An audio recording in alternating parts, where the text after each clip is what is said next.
আসসালামু আলাইকুম। সবাই কেমন আছেন? আশা করি সবাই ভালো আছেন। আজকে আমার মেয়ে বলতেছে ওর মন ভালো নেই, কিছু খেতে ইচ্ছে করছে না, আজকে ও বিরিয়ানি খাবে। তাই ওর জন্য আমি বিরিয়ানি রান্না করতে চলে এলাম।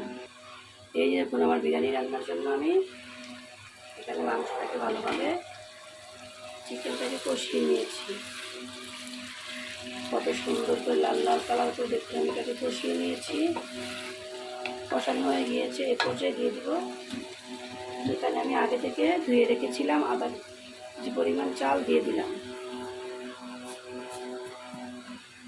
দিয়ে একটু ভালোভাবে মিশিয়ে নেব। বিরিয়ানি খাবে, বিরিয়ানি খেলে নাকি মন ভালো হয়ে যাবে। আজকে মন ভালো নেই। আজকে বলতে যে সকাল থেকেই দুপুর পরে যে আজকে সে বিরিয়ানি না হলে কিছুই খাবে না, ভাতও খাবে না। সে আজকে তার বিরিয়ানি চাই। সেজন্য শত ব্যস্ততার মাঝেও চলে এলাম ওর জন্য বিরিয়ানি রান্না করতে। যে সবগুলো চিকেন দিয়ে পটেটো দিয়ে সবগুলোকে ভালোভাবে ভেজে মেখে নিয়েছি এবং ভাজা হয়ে গিয়েছে। চালটাও দিয়েছি, চালটাকে ভালোভাবে 5 মিনিট করে ভেজে নেব চুলার আঁচটাকে মিডিয়াম আঁচে রেখে। এই যে দেখুন চালটা দিয়ে চিকেনটার সাথে ভালোভাবে চালটাকে আমি ভেজে নিয়েছি। 5 মিনিট ধরে ভাজলে চালটা বিরিয়ানিটা অনেক সুন্দর ঝরঝরা হবে। এ পর্যায়ে দিয়ে দিব আমি পানি। চাল যতটুকু তার ডাবল পরিমাণে চাল দিতে হবে। এখানে 3 কাপ পরিমাণ চাল নিয়েছি, তাই 6 কাপ পরিমাণ পানি, দুধ গরম পানি আমি দিয়ে দিলাম।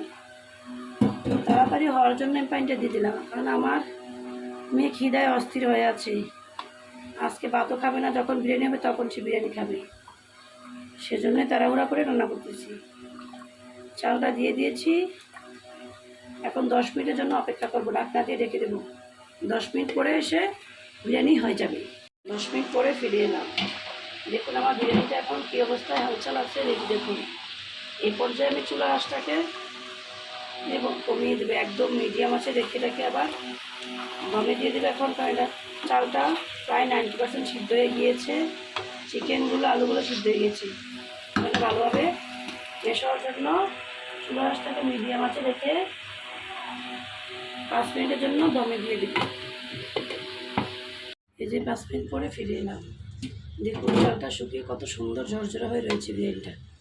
এই যে দেখুন কত সুন্দর, দেখুন কাটা কত সুন্দর ঝরঝরা হয়ে গিয়েছে।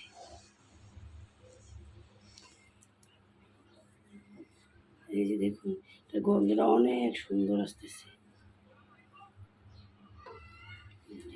কত সুন্দর হয়েছে, ঝরঝরা একদম পারফেক্ট বিরিয়ানির রেসিপি হয়েছে। দেখুন আপনাদেরকে আমি কাছ থেকে দেখিয়ে দিচ্ছি কালারটা কত সুন্দর হয়েছে। দেখুন একদম পারফেক্ট কালার হয়েছে। আজ এই পর্যন্তই। আমার এই চ্যানেলটা যদি ভালো লেগে থাকে আপনাদের, তাহলে অবশ্যই আমার চ্যানেলটাকে ফলোয়ার করে লাইক করে দিবেন। আল্লাহ হাফেজ।